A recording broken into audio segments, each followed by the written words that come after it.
Washington football team fans, welcome back to another episode of the BnG podcast, episode 31. We're back with another fire episode. I don't know why my mood is so high, because we're doing a recap after Washington got marched on. They got marched on. Oh, when the Saints come marching in. The Saints came on and marched in FedEx last Sunday to the tune of 33-22 beating of the hands of the Washington football team. Guys, yeah, this is we have a lot to talk about in today's episode. And we're not even going to talk about just the game. We're not only going to touch the game. And this is one of the reasons why I'm actually pushing out this episode on Tuesday. So, we give you a timestamp for every episode just to keep you relevant, keep you knowing what we're speaking on and things like that. So this is about 7:30 on Tuesday, 7:30 p.m. on Tuesday. And I wanted to wait for my recap, one, because I was ticked off after our loss to the New Orleans Saints. I spent another Sunday in FedEx Field where, the stadium was damn near half black, and I'm leaving out the stadium mad and realizing that there are about 10-1 Saints fans or Washington football team fans, and we were leaving the stands early. I left early. I'm not ashamed to admit it. I left early. So we're not even going to give you a recap after anything that happened after the Alvin Kamara's last touchdown. I don't even know how many he had. It was too many to count, because I left after that point.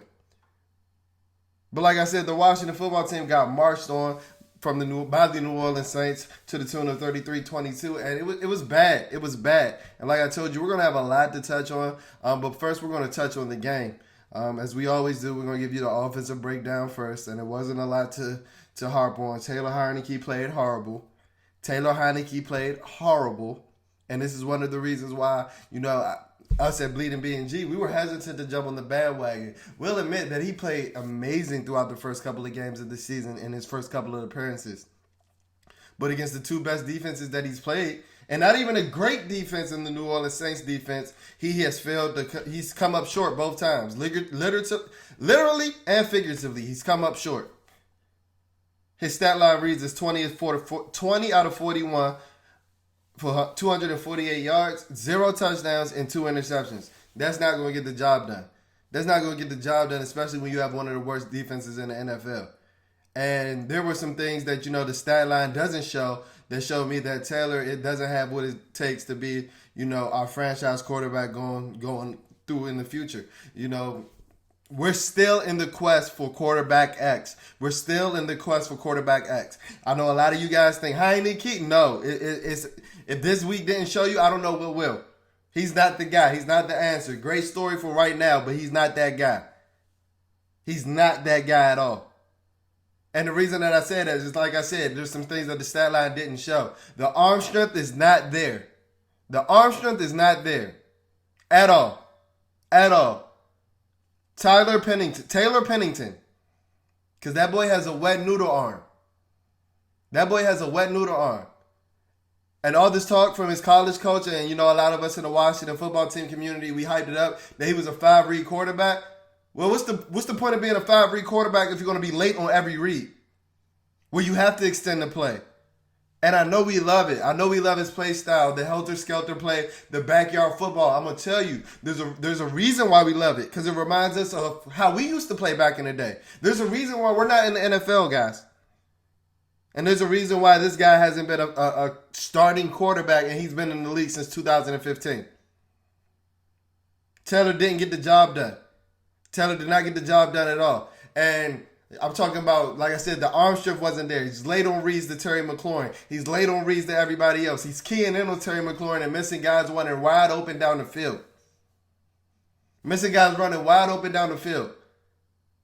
And this isn't the first game. We can remember he missed a couple of guys in the New York Giants game. And yes, our defense sucks. But the way that we can respond to a bomb is by having a bomb ourselves. But apparently we can't hit any because we got a wet noodle arm quarterback behind center. And no, it's not me being flip-flop, because like I told you guys from Richmond, Taylor looked bad. He looked bad. And I'm seeing a lot of the remnants that I saw in Richmond. Late on reads. Trying to extend every play. Trying to use his legs to make every play. No. No, that wasn't good quarterback play. And I don't care who wants to debate me because I'm here for it. I'm here for it. I have Game Pass. We can watch the all 22 together. I was in the stadium. You probably watched it from a TV copy. Not to say that I'm better than you by any means. But I saw what I saw, and you're not about to convince me otherwise, like some of you guys are trying to do on social media. Terry McLaurin's stat line read 4 receptions for 46 yards. You got people on social media thinking Marshawn Lattimore, who's a damn good player and a damn good corner, strapped Terry McLaurin, and that was not the case. Terry McLaurin very well should have had 80 to 100 yards in that game and did what we expected Terry McLaurin to do week in and week out.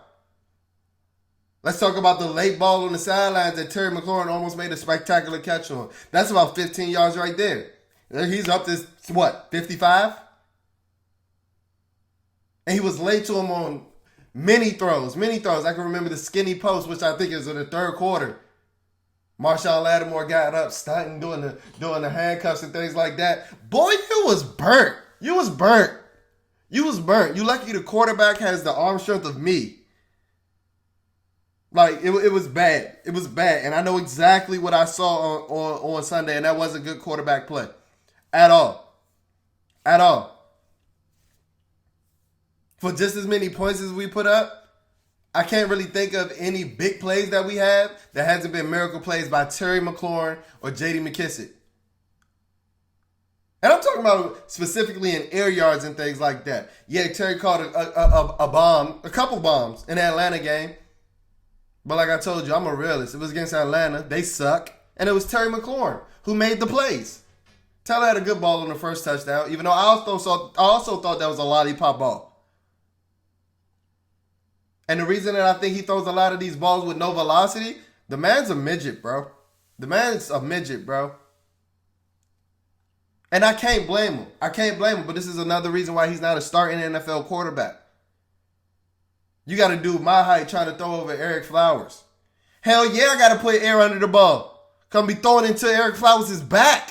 I mean, throwing in Brandon Scherf's back. Chase Roulier's back. And I'm seeing this week in and week out. The interception to Curtis Samuel was unacceptable. But guess what? It's just another example of his weak arm. First of all, you're throwing a fade ball to Curtis Samuel against a 6'2 corner who actually jumps, unlike our defensive backs. But I'll get on them later. You're throwing a fade ball to Curtis Samuel. First of all, dude has a groin injury. That was dude's last play that he played in the game. How are you expecting him to jump with a groin injury that he's only practiced 2 times in this year? He's practiced twice this calendar year. And you're throwing him YOLO fade balls like he's Randy Moss or Calvin Johnson. And then you're throwing it in the inside corner of the end zone. That ball is supposed to be up and away. First of all, that ball wasn't supposed to be thrown. Curtis Samuel isn't Cam Sims. And Curtis Samuel is clearly not 100%. He played about 5 snaps on Sunday and had to come out. And what are we doing with him? Huh? Because if he's going to give me like 2-3 plays a game, we might as well just sit his behind. Because I'm trying not to cuss in this episode. But these guys got me ticked off. We need to start monetizing in these videos. So I'm trying not to curse. But what are we doing with Curtis Samuel? Like, if he can't go, he can't go. And I didn't even think he looked explosive in his one positive play in this game. The end around the reverse for about 8 yards. He didn't look explosive. He read his blocks correctly, showing some of that running back background that he has. But he didn't look like the 4.34 Curtis Samuel that we know and love. At all. I'm not surprised if he tweaked it on that play. Because he was moving pretty gingerly. Surprised he came back in. If he can't go, he can't go. We just got to chalk it up. For this season. Nothing else is going well from our offseason acquisitions. Jamin Davis is trash. Ron Fitzpatrick hasn't played since week 1. Just chalk it up.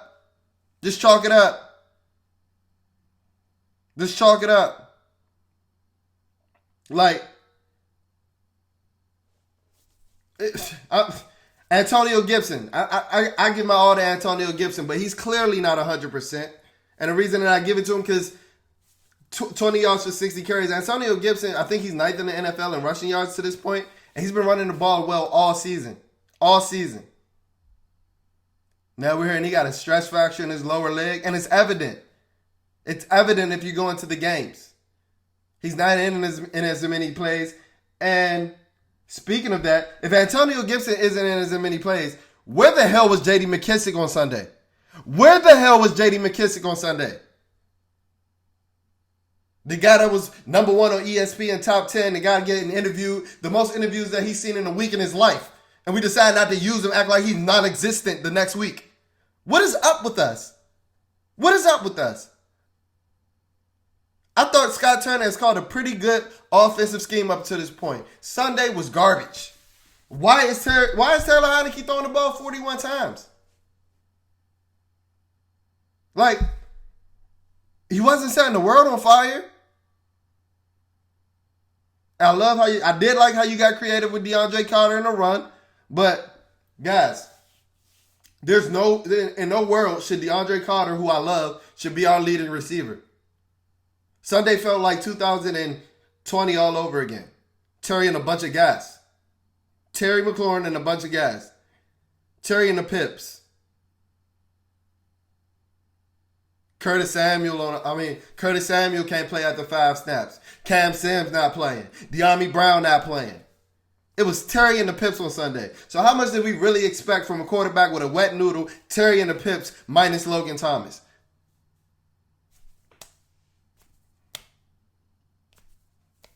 And it showed. It showed. We were outclassed on Sunday. We were outclassed. And a part of the reason why I think Taylor is so late on his reads is because he's locking in Terry McLaurin because he knows he's the only guy. He's locking in on Terry McLaurin and bypassing other open receivers. But we don't know if they're going to make a catch. This guy was on the practice squad last week. Antonio Gandy-Golden getting jammed up at the line like he's never ran a route before.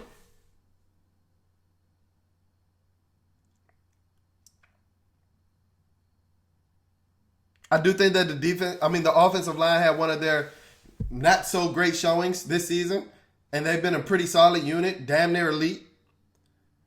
But they did allow some pressure. We weren't very good in the run game. As I mentioned, Antonio Gibson only had 3 yards per carry, but I think that's a game where you keep letting your offensive line impose their will.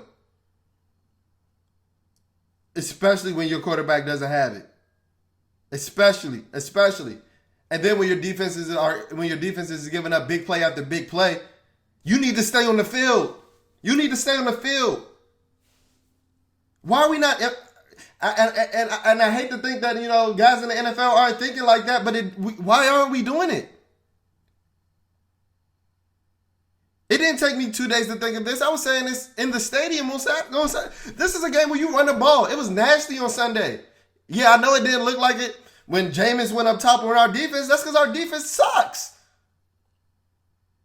It was gray and nasty early Sunday. Impose your will. I love the fact that you got Jared Patterson involved. Shout out to our guy, friend of the show. But, what are we doing? Is there a rule that says you can only use 2 running backs in the game plan? Because where the hell was J.D. McKissic? It's like either or. Jared, J.D. When you're lacking weapons on the outside, you have to be as creative as possible, Scott. What don't you understand about that?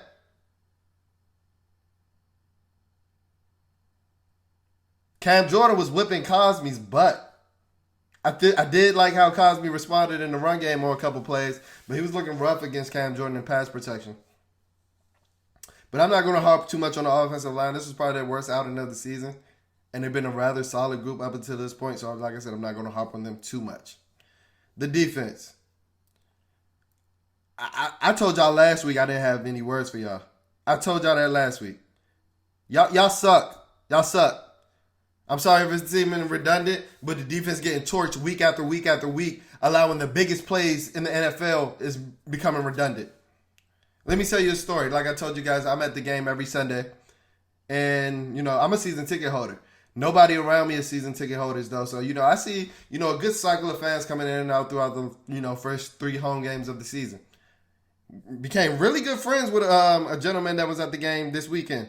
We were chatting up. He was cheering for the Washington football team, and his buddy was cheering for the Saints. So we were having good banter, good trash talk, and things like that. And he was actually going in halftime. Maybe at the 2-minute warning, he was actually going. He was actually asking, "Did I want a beer?" He was going to go up. Did I want a beer? And I lied to you not. I said, "Bro, don't leave. Don't leave. Don't leave. Don't." And I think this is when Washington still had the ball. And I don't know why the Washington football team community is acting so shocked about the Hail Mary. We did the same thing last week. We did the same exact thing last week with Cordell Patterson scored with a couple seconds before the clock. We give it to you any which way, like a prostitute. The Washington defense gives it up any which way. Hey, Daddy, how you like it? Like that's Landon Collins right now. Like what's going on? All right. I don't even think it's the scheme at this point. Like I told you, if it keeps going on week after week after week, it's a fundamental issue. And I think one of the fundamental issues is we got guys playing on the field that don't belong in the NFL field. One of the names I just mentioned, Landon Collins, does not belong anywhere on the NFL field. He is washed. He is washed up. I cannot believe this is a guy that has made an all-pro team. Injuries have gotten the best of him. He's looked like he's put his weight on. Remember I mentioned how lean he was in training camp? He looks like a stubby linebacker that can't play in the back end right now. And guess what? He can't play linebacker because he can't tackle. So where are you going to put him? He got mollywopped by Taysom Hill, who is a beast.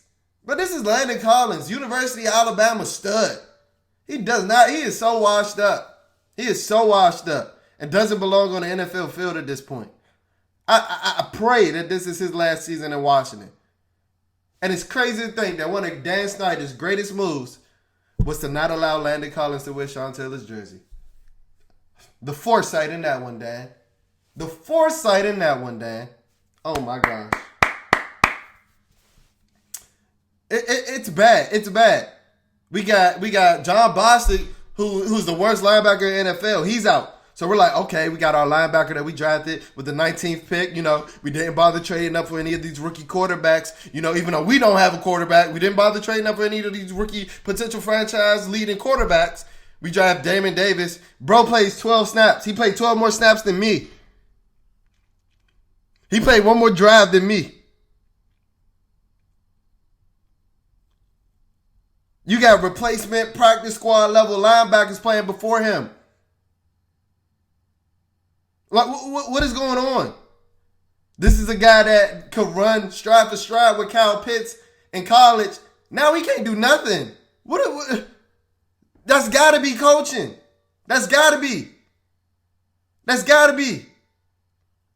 And I know there's busts year in and year out. Like I told you guys earlier in the year, I didn't think that Jamin Davis was a downhill linebacker. So why are we putting him at middle linebacker? That's a fundamental issue. The culture is damn bad right now. The culture is damn bad. Because guess what? My boy who said that, Brucifer, his name is popping up in the news. And guess what? That means little old Washington football team is popping up in the news with all the fiasco surrounding John Gruden. But I'm not even going to touch on that. Not even going to touch on that. Because guess what? The culture hasn't changed. The culture has not changed. We've been looking for good defense since Greg Williams. The reality is we played a bunch of bad quarterbacks last season, and we were fortunate that Dak Prescott got hurt. Because we sucked. We sucked. We sucked. We got William Jackson, one of the best man cover corners in the NFL, playing cover 3 all game. And then we're going to put him in man on the goal line with trips to the short side. And then Ron Rivera comes out today and is like, yeah, we could have called a better play on that one. What? What?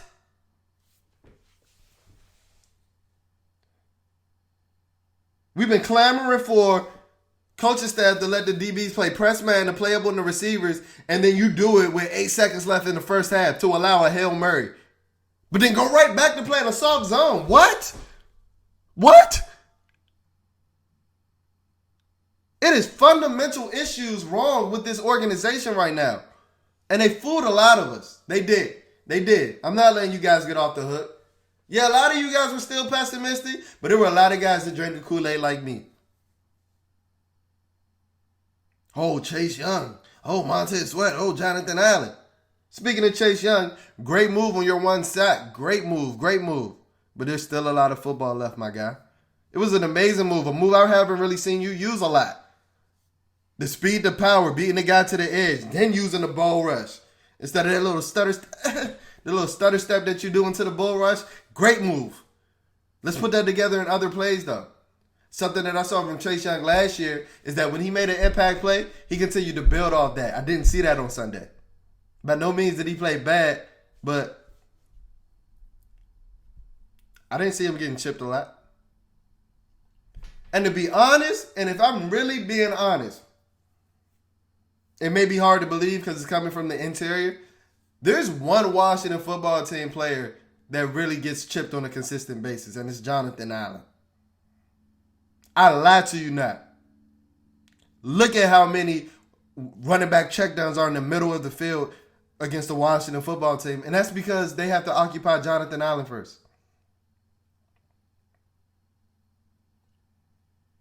The reason I'm talking about the D-line, we already knew the linebackers were trash. The D-line actually played one of their best games of the season.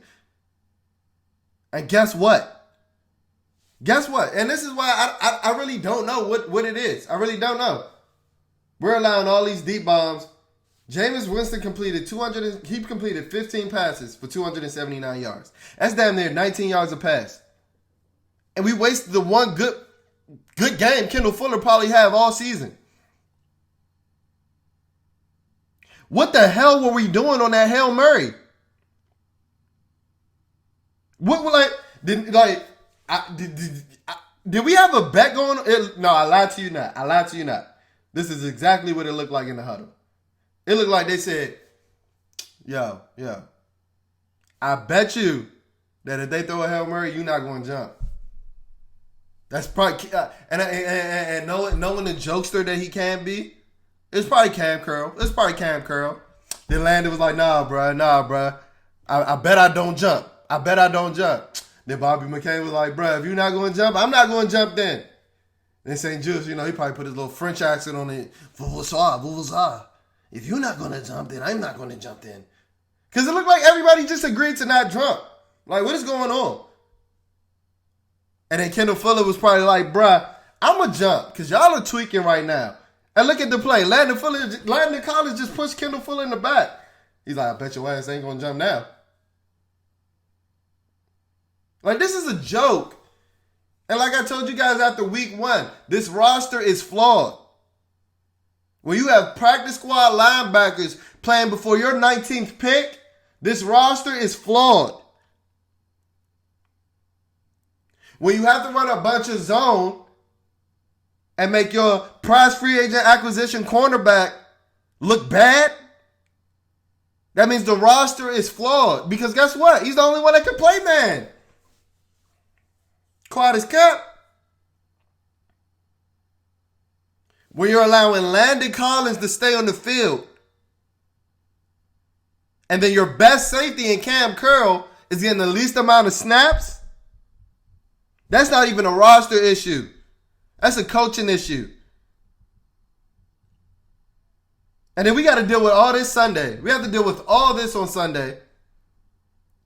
And then we got to deal with Coach Rivera's sassiness. Coach Rivera, I love your story, bro. I love your backstory. I love the courage that you showed, the perseverance that you showed last year, bro. But you feeding us a lot of bullshit this year. I'm sorry. I know I said I wasn't trying to curse. But like, what I've heard these last couple of days is a joke. First of all, we played a good game except 2 plays. If ifs were fifths, my boy. If ifs were fifths, we'd all be drunk. Like, what is up with this? Is the same talk that we got from Jack Del Rio in the Buffalo game, where if you take away a couple penalties, I don't think that Cole Holcomb pushed off. This is the same talk that they're spewing. Our coaches are relying on excuses. Fundamental issue, but the culture is changing, right?